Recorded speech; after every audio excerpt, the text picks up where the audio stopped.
ពេលអ្នកទាំងនោះក្រឡេកមកមើលស្រាប់តែឃើញអ្វីមួយគួរឲ្យរន្ធត់ពពកពណ៌សពីមុខបានចេញមកដោយមានអ្វីមួយយ៉ាងធំបន្ទាប់មកយានអវកាសអេលៀនដ៏ធំមួយបានលេចចេញពីពពកនោះនេះជាទំនាក់ទំនងដំបូងបង្អស់រវាងមនុស្សជាតិនិងអរិយធម៌ក្រៅភពក្នុងប្រវត្តិសាស្ត្រ កប៉ាល់ដ៏ធំបានបិទបាំងទីក្រុងទាំងមូលយ៉ាងឆាប់រហ័សអ្នកដែលមិនដែលឃើញទស្សនវិជ្ជាបែបនេះពួកគេនាំគ្នាភ័យស្លន់ស្លោខ្លាំងណាស់ដោយសារការឈ្លានពាននៃការវាយប្រហាររបស់មនុស្សក្រៅភពជាច្រើនវាបានបំផ្លាញសន្តិភាពសង្គមយ៉ាងឆាប់រហ័ស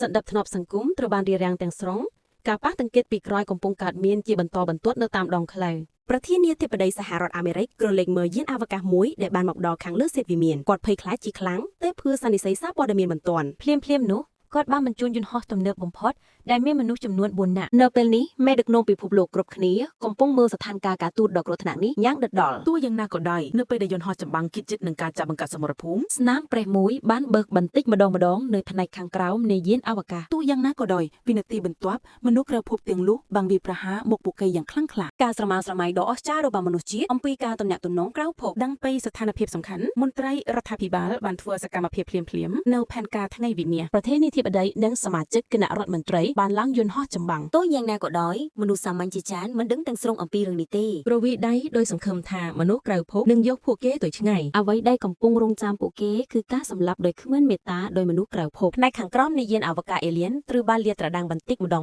ហើយនោះទើបមនុស្សដឹងថាថាមពលដែលខ្វាក់ភ្នែកបានបង្រួបបង្រួមម្ដងទៀតនៅចំកណ្ដាលឧបករណ៍អាគីខ្ពស់ទាំងមូលស្ថិតនៅក្រោមការវាយប្រហារដ៏ខ្លាំងក្លារលកនៃការផ្ទុះបានក្រឡាប់រថយន្តទាំងអស់រថយន្តដែលឆេះបានភ្លៀងធ្លាក់មកលើហ្វង់មនុស្សពេលនោះអ្នកនៅរស់បានដឹងពីគ្រោះថ្នាក់ប៉ុន្តែវាច្បាស់ជាយឺតពេលហើយទីក្រុងទាំងមូលត្រូវបានកាត់បន្ថយចំនួនមនុស្សហើយទៅជាសមុទ្រភ្លើងចំនួនអ្នកស្លាប់និងរបួសគឺកាន់តែមិនអាចគណនាបានក្នុងពេលជាមួយគ្នាយានអវកាសអេលៀនជុំវិញពិភពលោកក៏បានបើកការវាយប្រហារក្នុងពេលដំណើរគ្នាភ្លាមបានក្លាយទៅជាការខូចខាតប្រធានាធិបតីនិងក្រុមរបស់គាត់ត្រូវបានជំនះដោយជោគជ័យនិងមានសុវត្ថិភាពនៅព្រឹកបន្ទាប់ប្រធានាធិបតីដែលខឹងសម្បាភ្លាមបានបញ្ជាឲ្យមានការវាយបកយ៉ាងពេញទំហិនក្រុមយន្តហោះចម្បាំងវរៈជនដឹកនាំដោយអ្នកជំនាញហោះឆ្ពោះទៅកាន់យានអវកាសរបស់មនុស្សក្រៅភពទាំងនោះភ្លាមរំពេចនោះកំជ្រួចបានទៅដល់យានអវកាសអេលៀនវាត្រូវបានរារាំងយ៉ាងងាយស្រួលដោយប្រព័ន្ធការពារដ៏មានឥទ្ធិពលរបស់យានអវកាសឃើញថាហៀបនឹងធ្លាក់ចូលខែលការពារអ្នកជំនាញប្រញាប់ប្រញាល់ណែនាំក្រុមយន្តហោះឲ្យឡើងលើជាលទ្ធផលយន្តហោះចម្បាំងមួយគ្រឿងមិនអាចបិទបានទាន់ពេលវេលាច្រកបាញ់បង្ហោះជាច្រើននៅផ្នែកខាងក្រោមនៃយានអវកាស